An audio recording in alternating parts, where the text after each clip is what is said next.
Hello, my name is Dale Gunter. I'm a family physician, teacher, and researcher at McMaster University in the Department of Family Medicine in Hamilton, Ontario, Canada. I'm going to share a few ideas with you that I've compiled over several decades of working with people who suffer from a variety of chronic symptoms and who have been to many different kinds of practitioners to find answers. But over many years, those answers simply are not found. They are told this is a mystery, there is no explanation, and sometimes that it is their fault. The purpose of my short presentation here is to explain some of the concepts of brain science that I've heard about, read about, observed, and tried to use with my patients. I'm still in the early days of discovering this amazing field, but I've seen enough to be convinced that the principles emerging from this rapidly growing area have a great deal to offer many people with many kinds of chronic, unexplained health conditions. Taken seriously, this science can literally change lives, and all of it without any medications or supplements. This presentation will introduce you to the ideas. I will then give a brief description of some of the kinds of treatment programs that work with these principles and point you in a few directions to discover more. This presentation will not provide the detailed guidance you will likely need on how to retrain your brain, but hopefully it will pique your interest in finding out more. The kinds of conditions I'm talking about have many different names, but increasingly I think the science is beginning to point in one direction. I call that the brain knot. After listening to many of my patients explain what they are experiencing, I began to think of it much like a tightly tied rope. So tight it's hard to find any loose end to tug on and begin to unravel and ease the tension. Brain knot is an image of what feels like a losing battle. And the brain knot is a situation that can happen with what we have so far thought of as a wide variety of problems. These are things we have named chronic pain, multiple chemical sensitivity, fibromyalgia, post-traumatic stress disorder, and chronic fatigue syndrome, which is now increasingly referred to as systemic exertional intolerance disease. Although each one of these starts in a different way, and each one has some specific symptoms of its own, what I'm going to describe about brain knot is something I think is linked to all of these. You will see soon why this is important. Before we dive into the details, here are the highlights of what we will cover. We'll go into more depth with each of these, but just so you know where we're headed on this little journey, these are the milestones. First, it's important to understand that the sensations we have in our bodies are partly real and partly not real. I'm not in any way trying to dismiss your symptoms. In fact, it's quite the opposite. We'll go into that more soon. Next, our sensations like touch, smell, and sight come from the way our brain is wired. Our brain wires are called neurons. It's up to the wires to tell us what is going on throughout our bodies, but those wires cannot always be trusted. Third, as we use our brain wires for different things like feeling sensations, thinking, and emotions, those wires produce chemicals that make them grow. They grow stronger and faster and do their job better all the time. The Canadian neurologist Donald Hebb said it this way: neurons that fire together wire together. In other words, if a car hits us, the fear of the moment and the pain in our leg are two things our brain will always put together from that time forward. The wires will make sure that if we have pain in that limb again, it will remind us of the car hurtling toward us. And if we see a car hurtling toward us, the pain may come again as well. The brain actually does this in order to protect us. It's not to make us sick, but more on that later. Next, the good news is that those brain wires that grew very quickly and now make us sick can actually be changed, and new brain wires that make us healthy can replace them. This is called neuroplasticity, and it refers to something scientists are understanding better all the time. That is, our brains are constantly changing to adapt to new situations, and we can harness this for healing, Finally, the way this change happens is by making the brain do things it has not done for a long time. It's like putting the brain through specific drills that will make new wires form and old wires disappear. These brain exercises don't require medication or surgery, they just require a lot of practice. So let me start by explaining what I mean when I say our sensations, that is, smell, touch, sound, sight, and taste, are partly real and partly not real. We become aware of things through sensors in our skin, our nose, and all of our other sensory organs. These sensors are called nerve endings, and when something like a chemical odor touches the nerve endings in our nose, a signal is sent to the brain by our nerves, which are our body's electrical wires. When that signal gets to the part of the brain responsible for smell, our conscious brain says, "Hey, I smell something." So the message got to where it needs to be. But the key is that we may say, "Isn't that a lovely smell?" Or "Isn't that an awful smell?" And what one of us thinks will be very different from what another person thinks. That's because our brains also have filters that change the message coming to the brain and give it some sort of quality, making it pleasant or horrifying. The same process takes place with all of the senses, so that a feeling on the skin or in a joint or muscle, a sound or a taste can all have one effect on one person and a completely different effect on another person, even though the exact same thing took place at the nerve ending. There are conditions which will also change how a single person perceives each of these things. These pictures might make the concept clearer. In the picture on the right, we see how this works. Something happens to the person's left arm. A signal enters the nerve ending and follows the nerve to the part of the brain responsible for feeling in the left arm. And as it arrives at that part of the brain, a few things are added in to the signals coming from the arm. It's a lot like a camera as we see on the left. Light is taken in from the object through the opening, then passes through lenses and sometimes filters, and what arrives at the film, or in the case of a digital camera, the sensor, is an altered light signal that may look very different from what happened outside the camera. In the case of the human brain, the filtering system is referred to as the limbic system. This part of the brain does some very beautiful things, but there are also things that can go wrong. This part of the brain mixes things together, so something we feel on our skin is mixed with our emotions and our memories. When those are combined, things we feel on our skin or smell in our nose or taste on our tongue begin to have meaning. And they make us happy, sad, afraid, or anxious. The smell of a rose may make some people calm, relaxed, and just want more. But to other people, the smell of a rose could make their heart race, their skin sweat, their stomach heave, and their thinking go numb. It's the same rose and the same chemical in their noses. But the signal from their noses has passed through different filters in the limbic system. The person who finds the smell toxic may have often been scolded by their mother when they were growing up, and their mother kept roses in the house all the time. So the result is that the conscious experience of that rose is very unpleasant because it is linked or wired to the memory of being scolded. So the body reactions that happen when being scolded are now triggered by the same smell. It's easy for many people to imagine this with smell, but this can happen with any sensation. A pinch on the skin can make one person turn and look, while another person will jump through the roof. It's the filters, the limbic system, that decides what the final body reaction is. The extreme sort of body reaction is known as the fight or flight response.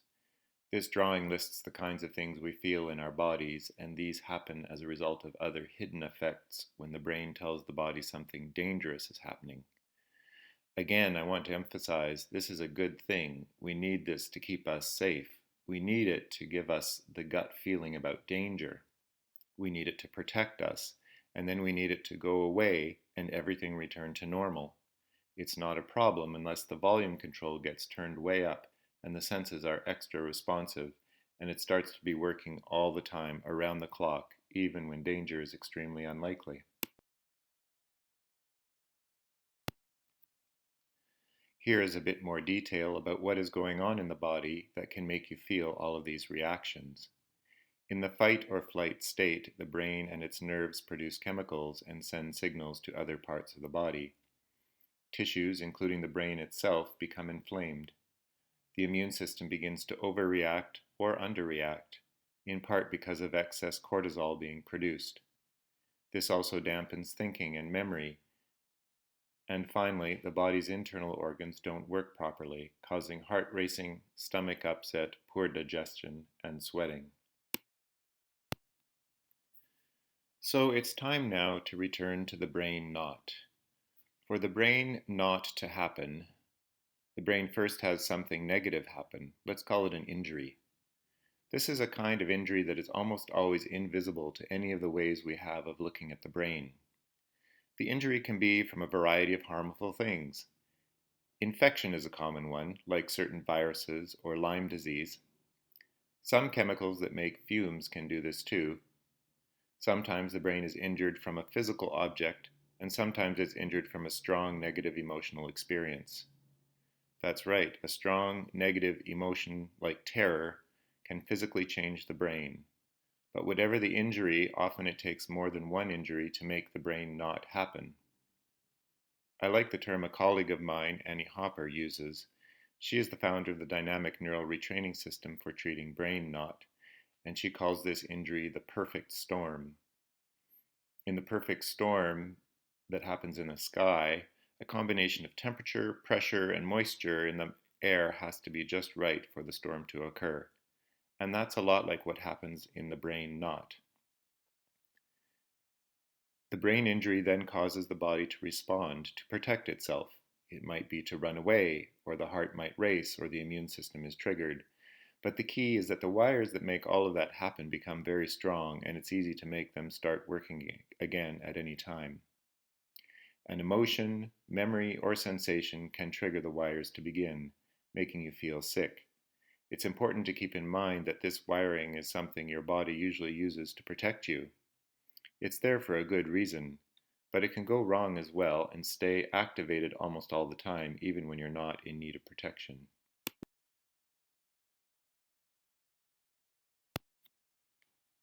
Here is another way to think of the perfect storm, or brain knot. The limbic system pulls together sensations, memories, and emotions. The brain knot, then, is tightened when any of these three things is activated. If you imagine the yellow line as a brain wire, it's going everywhere, connecting the 3 points in any random and nonsense pattern. You can just imagine that once the signals start to flow through those wires, it's anybody's guess where they will go next. Some people spend a lot of time and energy trying to figure out why it is that when they walk into a grocery store, they get instantly terrified and begin a fight or flight response. Some types of therapy encourage us to do this reasoning. And although it can be helpful at times to uncover those reasons, often it is just impossible to understand how one leads to another. Not only will continuing to think about it become useless, it can actually make the problem worse and tighten the knot. That's because the connections are nonsense. But wait, not all is lost, because soon we'll talk about how to untie the knot. No matter which of the 3 points in the knot is activated first, for many people they will all be activated quickly because of the wires, just like this red hot diagram shows. The fuse runs quickly, and this brain knot has also been called trauma cycle, fear spiral, chronic fight or flight reaction, and limbic system dysfunction. In this situation, the brain enters a hypersensory state. The sensory volume is turned up. Old memories feel like they are happening right now. Things taste or feel or sound more potent than they should. Emotions are charged. And the most frustrating thing is that there is no way to use thinking and reason to get out of this. Let's stop here and recap the important points so far. Our brain has a filtering mechanism called the limbic system. It brings together our sensations, emotions, and memories, and this gives our experiences meaning. When we have several types of negative things happen to us, even things that we do not notice, like exposure to fumes or some types of infection, it can cause the perfect storm. This injures our brain and makes the limbic system malfunction and stay in a chronic state of fight or flight. This state, or brain knot, formed when neurons, or brain wires, grew and became strong and automatic. We feel sick and our normal functions of life become crippled when this brain condition has set in. Hopefully it is clear now how our negative experiences can make the brain diseased. It is the very same process in reverse that can make the brain healthy again. Nerve pathways, neurons, or brain wires become strong, fast, and efficient with use. The unfortunate part is that with limbic system dysfunction, the most undesirable pathways have become the most strong. If a skier goes down a snowy hill once, it's pretty easy to make lots of other pathways in different directions. But once the ski path has been well worn, it becomes much harder to move out of the path and make a new one. The work ahead of us is to learn how we can start and then make just as well worn brain pathways that will serve us much better, and even get rid of our symptoms. Some wonderful scientific experiments have shown how this can happen for things that affect our limbs, our sensory organs, and our thoughts and emotions. To demonstrate this, here is something that might seem a bit more familiar. The muscles you use will grow larger and stronger the more you use them. At least that's what bodybuilders are banking on. And the muscles you do not use will shrivel. This woman's left leg has just come out of a cast, and it's pretty easy to see that muscle has been lost, while the right leg has stayed larger and maybe even grown since it had to work harder than usual to make up for the leg in the cast. The same thing happens in the brain, but it's all so invisible to us that it's just hard to imagine. Pathways in the brain are getting larger with use and getting smaller with non-use all the time.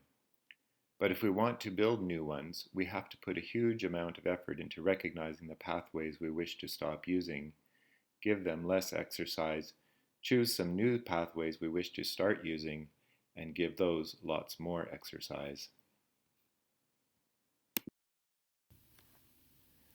This is my second last slide, yet it is the most important. In it, I will introduce you to the most important steps for building up your new brain wires. For some of you, this slide is all you will need, but most people need much more than this to get their brains on the right path to healing. Each of these steps has many different techniques you can use. There are several types of treatment programs and brain drills that make use of these principles. Examples are eye movement desensitization and reprocessing, or EMDR, dialectical behavior therapy, or DBT, the dynamic neural retraining system, or DNRS, and amygdala retraining, among others. The first step is to acknowledge that your disease is in the limbic system and that your brain can change. You will surely cringe when you hear it is all in your head, but in fact that is partly true. Your disease is in your head and in your limbic system part of your brain, to be exact. Of course, this is linked to other dysfunctional systems in the rest of your body too, but the brain is pivotal. You don't have to believe this fully, but of course you have to believe it a little in order to go through the steps that follow. Believing is not what changes you, doing the exercises is what will change the brain. Next, you need to be able to notice, always be on alert for old pathways that are well-trodden, automatic, and are part of your brain knot and its 3 tightening points. These often include thoughts of judgment, shame, futility, darkness, fear, and pain. This skill does not come naturally for most of us. When we are consumed by pain or fatigue, fear or sadness, standing back and being a curious observer is not at all easy. For some people, finding ways to hone this skill alone is a very important first step. Cognitive behavior therapy is one method, and that helps us build this skill. It can also help to invite others to gently remind us when they see our old pathways being activated. Once you've noticed that old pathway, you need to gently release it, remove yourself from it, let it go. Most forms of meditation and mindfulness teach this skill and also encourage repeated practice. It's important to say gently many times a day, "Hey, I know you. You're an old pathway that once tried to protect me, but you've lost your touch. I need you to stop and go away." You should even consider giving the old pathway a different name or color that has no negative qualities to it. Try meatball, as one of my patients taught me. This sounds crazy. After all, that old pathway is in control of you, not you in control of it, right? Well, actually, no, that's not right. You can definitely choose to take control of it. You do this by believing that your thought or feeling is not true. Stop believing every emotion or sensation you are experiencing. The first 100 times or so, this will seem really stupid and a big waste of effort. But once you've repeated this enough times, it starts to become easier. It's becoming more automatic. The old pathways are getting weaker, and it starts to become much easier to move along the new pathways. Just like the skier who is making a new track in the snow and getting off the old one. Once you've stopped yourself and taken a deep breath, you'll still need something to do. This is a hard one too. You need to choose a new pathway, and it hardly matters what that is, it just needs to be something your brain has not done much, or for a long time at least. It could be getting up on the other side of bed. It could be thinking a new thought, talking to someone about something completely different from usual, watching a show, or making yourself laugh. But no matter how small this is, a new pathway of thought, feeling, and behavior has to start to be trod. Choosing things that are the opposite of dark, heavy, painful, pessimistic, and turning to light, uplifting, compassionate, and optimistic is definitely part of it. Sometimes positive thinking feels it's not at all genuine, and that's not the goal, but it is also true that you can build new wires by just going through the motions, or as some would say, fake it till you make it. Last, we spend a lot of time and energy telling ourselves we're not doing anything well or good enough. Guess what? That's another old pathway. But when we make a choice to do something, anything different, we need to put a lot of energy into rewarding ourselves for it. This is really important, and even if it feels fake, mechanical, or trite, it has to happen. Because the way the brain builds new pathways is by growing nerve fibers, and wires grow in the direction of stimulating brain chemicals. The brain chemicals you need to make this growth happen will only be produced through you rewarding yourself. So putting all of your attention into what you just did, treating yourself to a flavor you like, writing down several times how great it was that you did that, telling yourself, "I can," over and over again. These are motions you must go through to grow new pathways. Finally, do all of these steps many, many times every day.